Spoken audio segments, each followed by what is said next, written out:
Madam, अगर ये bill आज से 5 साल पहले अगर आ गया होता तो 1,40,00,000 बच्चे जो सरकारी नौकरी हासिल करने के लिए महज 1,04,000 नौकरी हासिल करने के लिए 1,40,00,000 बच्चे जो दिन और रात मेहनत किए, पढ़ाई किए, एग्जामिनेशन के अंदर बैठे, बाद में पता चला कि पेपर लीक हो गया था, एग्जाम कैंसिल हो गया। कई बच्चे एग्जामिनेशन के अंदर बैठ नहीं पाए क्योंकि उससे पहले ही पेपर लीक हो गया था। अगर 5 साल पहले ये बिल आ जाता तो इन्हें इतना खामियाजा भुगतना नहीं पड़ा होता। सवाल यह है कि 1,40,00,000 नौकरियों, 1,40,00,000 बच्चे, नौकरियां कितनी? तो 1,04,000। अगर ये पूरे के पूरे चले भी जाते तो 1,39,00,000 बच्चे तब भी बेरोजगार रहते।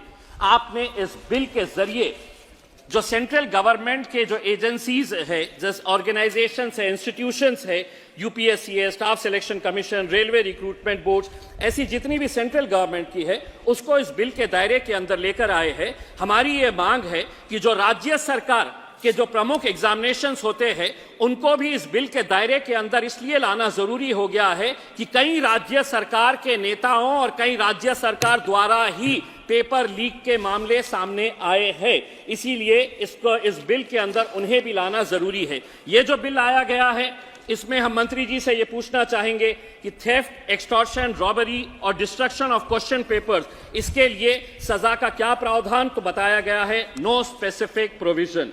दूसरा यह है कि डिबारमेंट फ्रॉम एग्जामिनेशंस, इसके लिए क्या प्रावधान है सजा का? तो नो स्पेसिफिक प्रोविजंस।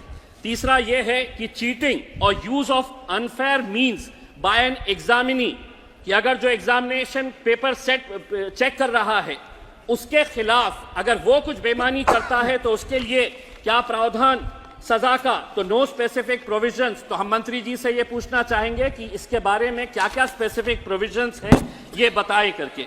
मंत्री जी ने जब अपना ये बिल को पेश कर रहे थे तो स्वाभाविक है आपके विरोधी राज्य जो है उन्हीं के बारे में आप जिक्र करेंगे। आपने राजस्थान का जिक्र कर लिया, पश्चिम बंगाल का जिक्र कर लिया, लेकिन क्या बेईमानियां आपके राज्यों के अंदर जो हो रही है उसका जिक्र नहीं करेंगे आप? मैं महाराष्ट्र से आता हूं, मैं महाराष्ट्र के अंदर कितनी बेईमानियां हुई है। टीईटी का एग्जामिनेशन, क्या होता है टीईटी का एग्जामिनेशन? चेयरपर्सन मैडम, टीईटी का एग्जामिनेशन होता है कि जो टीचर बनना चाहते हैं उसके अंदर महाराष्ट्र के अंदर एक घोटाला हुआ, एक एक टीचर से 4-4 लाख रुपए लिया गया। पुलिस का कहना है कि 240 करोड़ रुपए का घोटाला है। शिक्षा का स्तर कितना नीचे गिर चुका है इससे आप अंदाजा लगा सकते हैं कि जो टीचर बन रहे हैं वो पैसा देकर टीचर बनना चाहते हैं। महाराष्ट्र के अंदर पिछले 2-3 सालों के अंदर कौन कौन से घोटाले हुए हैं?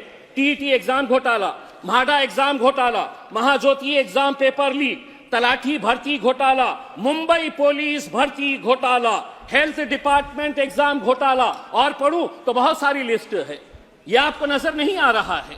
मेरा तो यह कहना है कि जहां जहां पर भी ये घोटाले हुए हैं उनके खिलाफ सख्त कार्रवाई होनी चाहिए। और दूसरा यह है मंत्री जी, जो बच्चे एग्जाम के अंदर बैठ रहे हैं, एक एक ग्रामीण इलाके का, रूरल एरिया का बच्चा 6-6 एग्जाम के अंदर बैठता है, केंद्र सरकार के, राज्य सरकार के, उससे आप पैसा लेते हैं, एग्जामिनेशन फीस, एप्लीकेशन की फीस लेते हैं।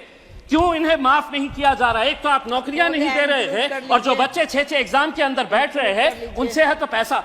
अध्यक्ष महोदय, ये पूरा देश के नौजवान बच्चे आज सदन की तरफ नजर लगाए हुए थे।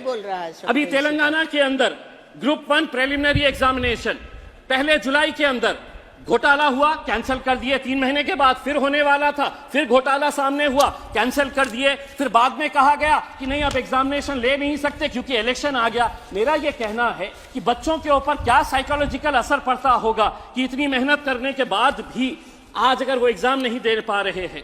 मंत्री जी यहां से उठकर चले गए हैं, उन्हें उर्दू अच्छी तरह से आती है। मैं उनसे यह पूछना चाहूंगा कि आज पढ़े लिखे बच्चों की हालत ऐसी हो गई है कि पढ़ो फारसी और बेचो तेल, ये हालत हो गई है। हाईली क्वालिफाइड बच्चे आज क्लर्क की, चपरासी की नौकरी के लिए अप्लाई कर रहे हैं।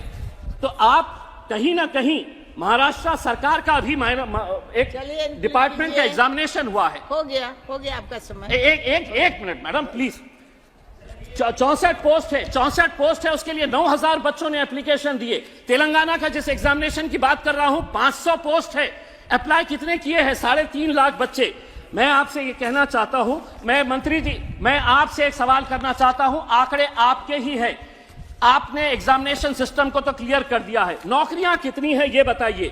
2022 के अंदर इसी लोकसभा के अंदर रिटर्न रिप्लाई के अंदर ये बताया गया था कि the rush for government jobs continued unabated over the last 8 years, but less than 1% of applications received were selected.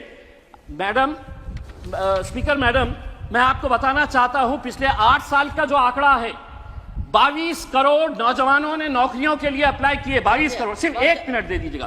22 crore, उसमें से नौकरियां कितनी मिली है?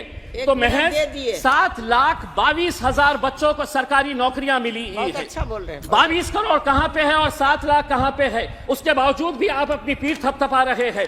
मैडम स्पीकर, कल हमने प्रधानमंत्री जी का भाषण सुना, 2 घंटे तक वो बोलते रहे कि कितना अच्छा रहा है करके, हमने मंदिर बना दिए, हमने ये बना दिए, आप अपनी पीठ थपथपाते रहे। मोदी जी की गारंटी है करके जब उन्होंने कहा तो आप सभी ने तालियां बजाए, बेंच को बजा बजा कर अपने हाथ दुखा दिए। क्या मोदी जी की गारंटी यहाँ के इस देश के सब कुछ का?